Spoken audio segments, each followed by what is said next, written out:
ah mensahe karong kagabihon mga igsoon.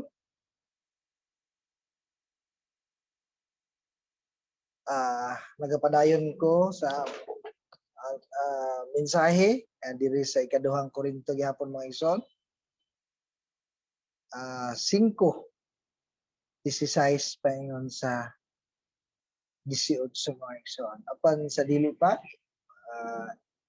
magampo na kita mga igsoon, mga kitagiya lamdag sa Balahang Espiritu alang sa pagpalabas nining mensahe nga gikan sa pulong sa Dios.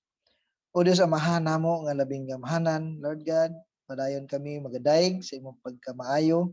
Salamat sa imong pag-uban, paggiya sa among mga lampuanan nga among hadala kanimo, gihalad kanimo. Salamat sa paghatag nimong kalampusan. Ug salamat sa mga kadaugan, mga testimony nga naghatag og pasidungog ug nagahatag usab namong dugang kadasig nga ikaw gayon motubag sa among mga pag-ampo Ginoo. Ug nini kagabihon Lord sa among paghisgot sa imong pulong, among pagampo nga padayon namo imbitaron Lord ang imong Balahang Espiritu nga mo'y pahaluna, magagiya sa among kasing-kasing gunahuna Lord. Aron Lord matisok Lord ang imong pulong among madungog nini kagabihon Lord God. O Ginoo nga andamon nimo ang matag usa Lord God ang among mga kasing-kasing gunahuna, espirituhanong mga mata, ug among mga signal usab Lord. Lord, andama usab ako Lord nga imong instrumento Ginoo. Tabangi ako, ubani ako. Kaming tanan Lord ang imong pag-aubanan nini kagabion Ginoo. Lord, among isalig kanimo ang kinatibuk-an nining among pagdala nini among pagabuhaton karon labi na sa among pagpaminaw sa imong buhig pulong Ginoo. Dalaygon ka o Dios kini among pagampo sa ngalan ni Ginoong Hesus. Amen o amen. Ikaduhang Korinto, padayon pa sa ikaduhang Korinto mga igsoon. Padayon ta labi na sa atong tema. Padayon padulong sa pagkahisama kay Kristo Jesus. Sa English, pressing on towards Christ likeness. Ikuha na ko ning ang teksto, ikaduhang Korinto 5:16 paingon sa 18.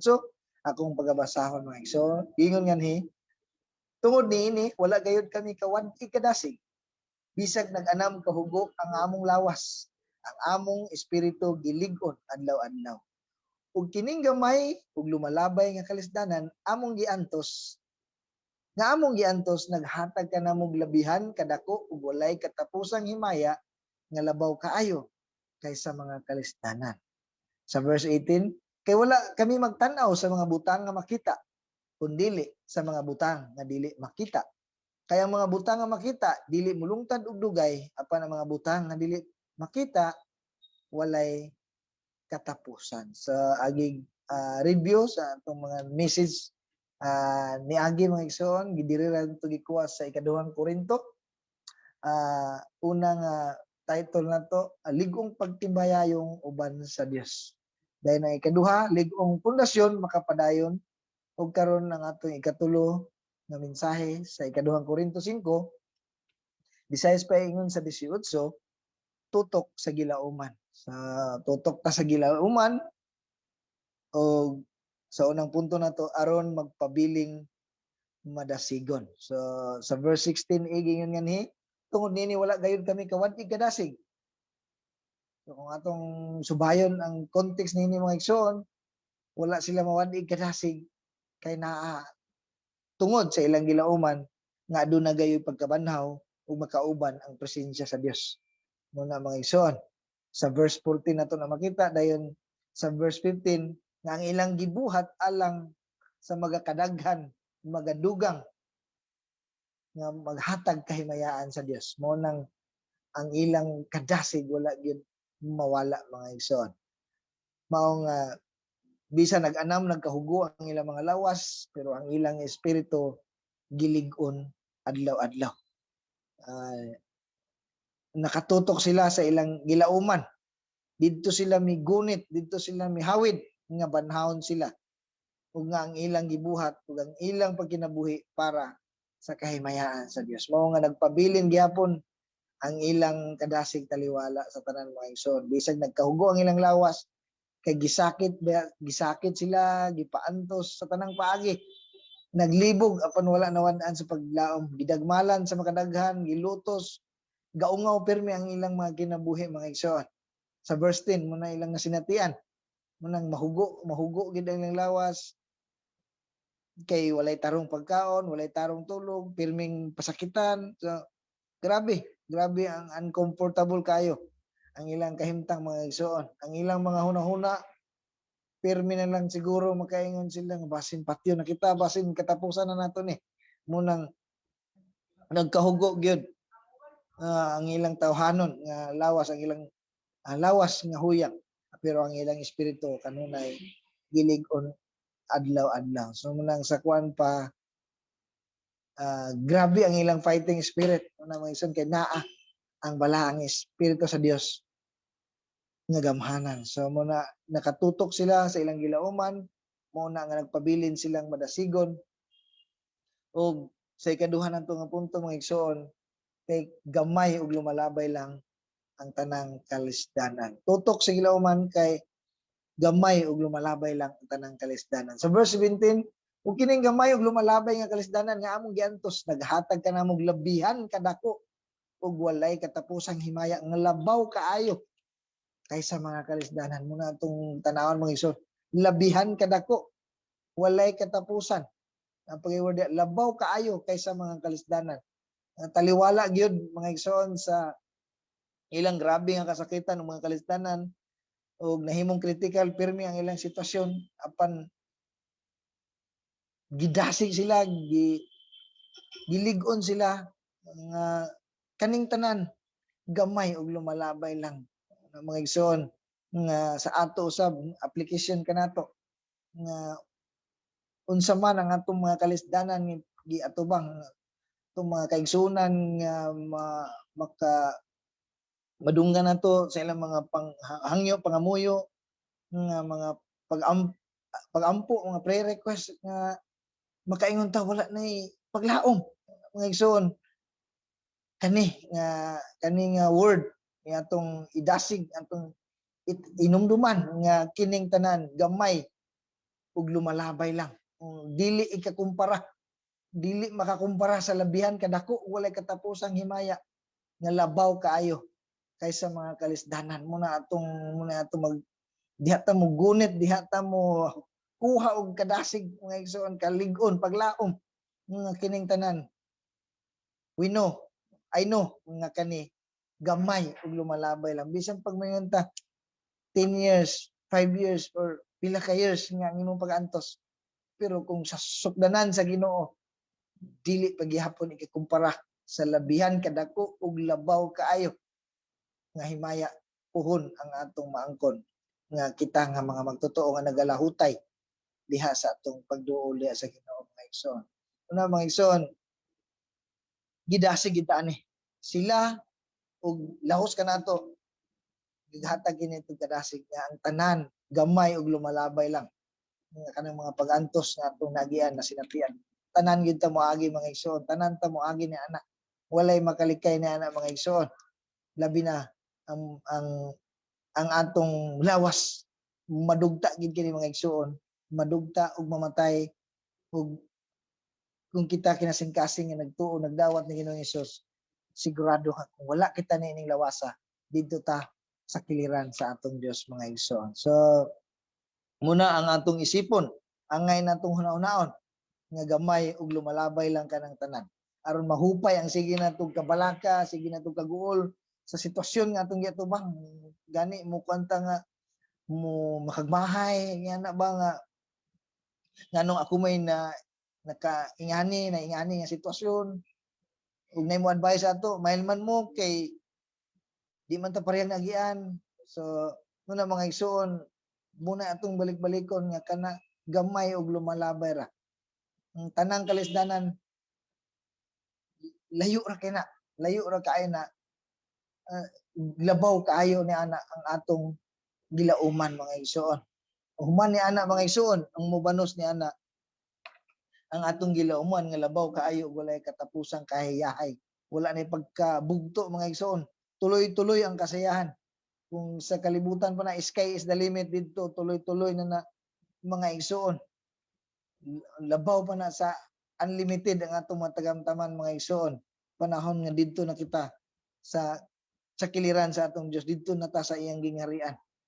Mga igsoon, bisan sa ilang sitwasyon nga nagkaduol sila sa bakba sa kamatayon, apan niya ang mga panahon na usab nagkaduol sila sa bakba sa gingharian sa langit mga igsoon. So, amen mga igsoon. Kinahanglan dili kita mawad-an sa paglaom, umubiya sa atong pagtuo, diha sa atong pagharong sa mga pagsulay kay ang Dios nagauban kanato mga igsoon. Muagi kitang tanan og mga pag-antos. Mga inumduman nato, nag-antos man gani ang mga matarong. Si Job, may example na to si Job, grabe ang iyang mga pag-antos. Ug labaw sa tanan si Jesus. Niagi pud siya mga pag-antos og kalisdanan. Apan wala nila igsapayan kana tungod sa paglaom, tungod sa kaharuhay nga maangkon human ni ana malagpasan niya ang tanan mga igsoon. So mao nga dili na to pwede kondisyonan ang Dios nga mga lagad tagpadayon kung tubagon niya nga atong prayer kay gitugutan sa Dios nga kanang mga pag-antos aron kita motubo ug mausab ang atong mga kinaiya. So kanilang ang gyud ang kanunay natong hinumduman nga ang Dios nagalihok taliwala sa atong mga giagian nga mga kalisdanan. Di ginato pwede ipagawas ang Dios na kani naglisod akong kuan walay Dios ani. Naglisod akong kahimtang walay Dios ani. Dili mga igsoon bisan unsa ang atong kahimtang na ang Dios nagalihok taliwala niya ng tanan nga atong giagian mga igsoon. Mo man nagingon sa Roma 8:28, di ba? Tanang panghitabo, tanang butang kabubuton sa Dios ug ang iyang katayuan para sa iyang mga gigugma, para sa kayuhan ni atong nahigugma kaniya sa iyang gigugma mga igsoon. So ang sakit nga mga kasinatian pwede na siya mo sangpot sa kadautan o mo sangpot sa panalangin. Nagdepende ka na sa atong response sa kada sitwasyon nga atong kahinagbo. O diba? Kung kada sitwasyon nga atong gihinagbo, kasinatian, kalisdanan, kung nahaasa to pangunahuna kaning tanan gitugot sa Dios, kani gamay ra ni og lumalabay.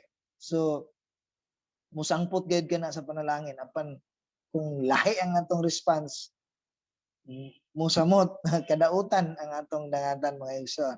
So tutok ta sa atong gilauman aron kita magpabiling madasigon sama sa mga katawhan, mga magtutuo nining panahona. Tutok ta sa gilauman kay gamay ug lumalabay lang ang tanang kalisdanan. Ug sa ikatulo, tutok ta sa gilauman diha sa mga butang nga langitnon. Sa verse 18 wala kami magtan-aw sa mga butang nga makita, kundi sa mga butang nga dili makita. Kay ang mga butang nga makita dili mulungtad og dugay, apan ang mga butang nga dili makita walay katapusan. So mo kanay meaning sa tinuod nga pagtuo. Nagalaom sa mga butang nga wala makita. Hebreo 11:1 ang kahulugan sa pagtuo mao nga may kasiguruan kita sa mga butang nga atong gilauman nga dili makita. So bulahan ang mutuo bisan wala makakita mga igsoon. Bulahan ang mutuo sa Dios bisan wala makakita. Sa Kolosas 3:1 sanglit gibanhaw naman kamo uban ni Kristo tinguhaa ang mga butang nga tuwa sa langit binang lingkod si Kristo sa iyang trono sa tuo sa Dios. Sa verse 2, na ang mga butang langit nun, dili ang yutan-on. So mga butang nga makita, unsa mga butang nga makita, mao na ang kasikatan, ang balay, di ba, ang mga sakyanan o unsa man ang pagarbo nato mga igsoon, may panglawas, may mayong hitsura ug uban pa mga igsoon. Muna ang mga butang nga mga bahandi nga makita. Ug ang mga butang nga dili makita mo ang mga butang nga iya sa Dios.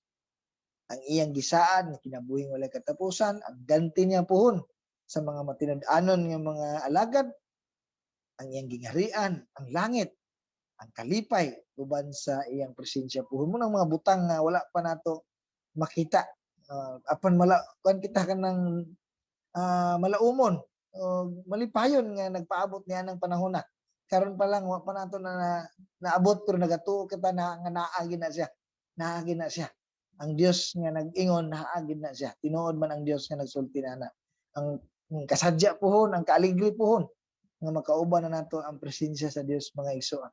Hebreo 11:26 nagunahon na siya nga pag-antos sa mga pagyubit tungod sa Mesiyas labi pang bililhon kaysa tanang bahandi sa Ehipto tungod kay gilantaw niya ang ganti nga madawat niya. So muna ang gituuhan na mas labi pang bililhon ang gilantaw niya ang ganti nga madawat niya. Sa Pilipos 3:20 apan ang atong puloy-anan ato sa langit ug mahinangpon kita nagpaabot sa pag-anhi sa atong manunubos gikan sa langit ang Ginoong Hesukristo. Sa verse 21, ilisdan niya ang atong mga lawas nga may kamatayon sa lawas nga mahimayaon sama sa iyaha pinaagi sa gahom nga gigamit niya sa pagmando sa tanan. So mao na ang atong gilauman kan mao na ang atong kasiguruhan nga dili ra diri taman ang atong panghunahunang mga panglangtaw nagalantaw kita sa unahan katong mga butang nga wala nato makita apan gituohan nato kay ang nagsaad niya na ang Dios man nga dili mamakak, ang Dios nga mutuman sa unsa man ang iyang gisaad, ang Dios nga dili mausab mga igsoon. So sa atong panapos, sa atong conclusion, tutok ta sa atong gilauman aron magpabilin tang madasigon kay gamay og lumalabay lang ang tanang kalisdanan unsa man ang atong kahimtang sa mga kinabuhi, mga sitwasyon, mga suliran, lumulabay ra ng tanan. Tutok ta sa mga butang nga langit nun. So padayon ko magadasig kaninyo sa 1 Corinthians 15:58, busa mga igsoon, mga minahal kong kaigsoonan, tindog ka mga lig-on ug dili matarog pagpugi kamo kanunay sa inyong pag-alagad sa Ginoo kay nasayod kamo nga ang inyong pag-alagad dili gayon makawang. Muna mga igsoon, ang akong paambit nga mensahe sa Dios, ang hinaot ko nga ang Dios panglihok kaninyo o kanako o sa uban pa nga makakita niini nga makadungog niini nga mensahe mga igsoon. Salamat sa Dios, magampo ta sa pagtapos niini nga mensahe sa pulong sa Dios. Ang mga amahan nga labing gamahanan, salamat kaayo sa imong buhing pulong nga napaabot sa matag usa. Lord, unsa man ang mga sitwasyon nga giatubang sa matag usa, Lord, ikaw lang gyud Lord ang padayon nga magapamuhat sa kasing-kasing hunahuna Ginoo nga matisok gayud Lord ang imong buhing pulong masulat sa mga kasing-kasing Lord aron Lord maghatag kinig padayon nga kamadasigon diha sa pagtuo, diha sa pag-alagad kanimo Lord, nga magatutok kayud kami sa among gilauman diha kanimo Ginoo kaya ang tanan lumalabay lang ug dili matupngan ang among paglaom nga imong gisaad nga among maangkon puhon Ginoo. Lord, salamat kayo sa kinabuhi sa mga magtotoo nga imong gigamit nga unsa sila kamadasigon tungod sa ilang paglaom diha kanimo Ginoo. Himo Ginoo nga mausab kana ang among hunahuna og kasing-kasing Lord sa paghinagbo namo sa mga suliran nga among magian. Salamat kay Dios, padayon ka magapanalangin magauban sa matag usa nga motubo among pakirelasyon, motubo among pag-ila sa imong pagagamahanan Ginoo, sa imong pagkamaayo kanamo Ginoo. Dalaygon ka Dios sa ngalan ni Ginoong Hesus. Amen. Oh, amen.